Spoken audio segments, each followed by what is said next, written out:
এখন বাজে 8:30, ঋষি পড়ছে, আমি বসে আছি।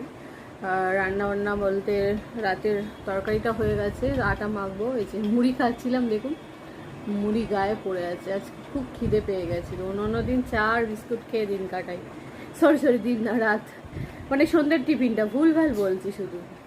তো ঋষি বই পড়ছে, দেখাচ্ছি। তো ঋষির কালকে এক্সাম, তো ওই জন্য ঋষি টেনশনে আছে আর বই পড়ছে।